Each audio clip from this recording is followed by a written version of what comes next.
હું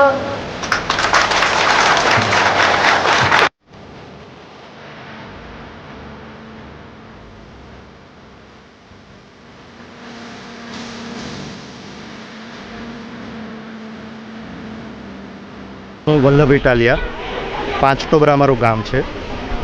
આજનો કાર્યક્રમ એવો છે કે આજથી 20 વર્ષ પહેલાં અમારા ગામમાં એક શિક્ષક હતા, કિરીટભાઈ ગુજરાતી. તો એના હાથ નીચે જે ભણેલા છોકરાઓ છે એ અમારા ગામના બધા જ છોકરાઓએ વિચાર્યું કે અમારે અમારા સાહેબનું સન્માન કરવું છે. આજે 20 વર્ષ પછી પણ અમારા ગામના છોકરાઓ જે એમની પાસેથી ભણ્યા છે સાહેબને ભૂલી શક્યા નથી. એનો અર્થ એ થયો કે સાહેબે કંઈક એવું વિશેષ છોકરાઓને આપ્યું છે કે જેના કારણે છોકરાઓનો આદર જળવાઈ રહ્યો છે. એટલે છોકરાઓએ નક્કી કર્યું કે અમારે એક કાર્યક્રમ કરવો છે અને એમાં સાહેબનું સન્માન કરવું છે અને વક્તા તરીકે તમે આવો. મેં એમને છૂટ આપી કે તમે કહેશો ત્યારે હું આવીશ. અને એક સરસ કાર્યક્રમનું આજે આયોજન થયું છે. એના જ છોકરાઓ, સાહેબના જ છોકરાઓ દાતા થયા, એમણે જ આ બધું આયોજન કર્યું છે. જમણવાર, બધી વ્યવસ્થા, બધું સાહેબના જ અલગ અલગ છોકરાઓએ ઉપાડી લીધું છે. અને મારે કિરીટભાઈને પણ ધન્યવાદ આપવા છે કે એમણે અમારા ગામના છોકરાઓને માણસ બનાવ્યા છે. મારી બાજુમાં ઊભેલી મારી જ એક વિદ્યાર્થીની શીતલ ઇટાલિયા, એ 1994-95ની બેન્ચમાં મારી પાસે ભણતી હતી. ખૂબ નટખટ અને તોફાની હતી. પણ આજે એ દીકરીએ એક સાબિત કરી બતાવ્યું છે કે પોતાના મમ્મીની સેવા માટે એ શીતલ ઇટાલિયા આજીવન પોતાના બ્રહ્મચરી તરીકે રહી અને મમ્મીની સેવા માટે સતત પ્રયત્નો કરે. ગુરુજીના આવા પણ વચનો હોય છે કે માતા પિતા એ તમારા ગુરુ સમાન છે. એના મમ્મીને ગુરુ સમાન માની અને આજીવન એણે બ્રહ્મચર્યનું પાલન કર્યું છે. શીતલબેન ઇટાલિયા. શીતલ કનુભાઈ ઇટાલિયા છે અને મેં મારા મમ્મીની સેવા કરું છું અને હજી કરવાની જ છે, કેમ કે મમ્મીને બેડ રેસ્ટ છે અને હું એને ફૂલ ડે એની સેવા કરું છું. અને 2 ભાઈઓ છે ને મારા પપ્પા નથી.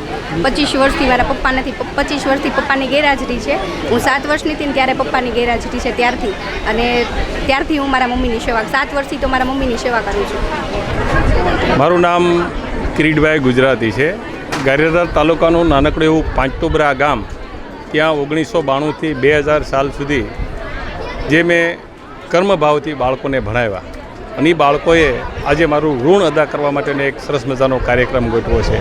મારા બાળકો મારું સન્માન એટલા માટે કરે છે કે એમાંથી કોઈક ઉદ્યોગપતિ બન્યા છે, કોઈક સારા વેપારી બન્યા છે, કોઈક સારા દુકાનદાર બન્યા છે, કોઈ સારા સમાજ સેવક બન્યા છે. અને એ અનુસંધાન આજે પોતાના સહપરિવાર સાથે પોતાના બાળકોને બતાવે કે અમારે આવા ગુરુજી સાથે મેં અભ્યાસ કરેલો. એવા ગુરુજીના સન્માન માટે આજે સુરત મુકામે મોટા વરાછા વૃંદાવન ફાર્મમાં સરસ મજાનો કાર્યક્રમ ગોઠવાનો છે. એ જાણી અને હું આ વિદ્યાર્થીઓને મારી ખૂબ ધન્યતા અનુભવું છું. માણસ જિંદગીમાં ગમે તે કામ કરે, સારા કરે કે નબળા, સારા કામ કરે તો આવા સારા અવસરો પ્રાપ્ત થાય છે. જ્યારે તમે બાળક તમારી પાસે આવે છે, એ બાળકને ખૂબ ધ્યાન દઈને ભણાવો. પોતાનું બાળક છે જાણીને મેં મારા વિદ્યાર્થીઓને ભણાવ્યા છે. ત્યારે મારા વિદ્યાર્થીઓ અને વિદ્યાર્થીનીઓ આજે પોતાની કૃતજ્ઞતા વ્યક્ત કરવા માટેનો સરસ મજાનો કાર્યક્રમ છે. હું આ વિદ્યાર્થીઓનો ગામના શ્રેષ્ઠી શ્રી વલ્લભભાઈ ઇટાલિયા, સમાજ સેવક શ્રી રામજીભાઈ ઇટાલિયા, ત્યાર પછી ભગવાનભાઈ કોશિયા અને અન્ય મહાનુભાવો જ્યારે ગામના પણ આજે મારી સાથે જોડાણ, ત્યારે આજના દિવસે હું હાર્દિક એનું ધન્યતા આભાર વ્યક્ત કરું છું. અન્ય વિદ્યાર્થીઓને એવો સંદેશો આપું છું કે મારા વિદ્યાર્થીઓ જે મારી પાસે શિસ્તની પાલનથી ભણ્યા છે, એવા રીતે હવે પછીના વિદ્યાર્થીઓ, આ નવી પેઢી છે, યુવા પેઢી છે, યુવા પેઢી શિક્ષકની સાથે તાલ મિલાવી અને શિક્ષકના કર્મ, ધર્મ અને વચનને માન આપી અને પોતાની ટેક્સ્ટબુકમાં નહીં, માત્ર શિક્ષણ અત્ર તત્ર ને સર્વત્ર રહેલું છે. આવા શિક્ષણ જો વર્ષે તો ભવિષ્યમાં ભારતના સારામાં સારા નાગરિક, સારા ઉદ્યોગપતિ, સારા રાષ્ટ્રસેવક અને સારા રાજકીય પોલિટિશિયન બની શકે છે.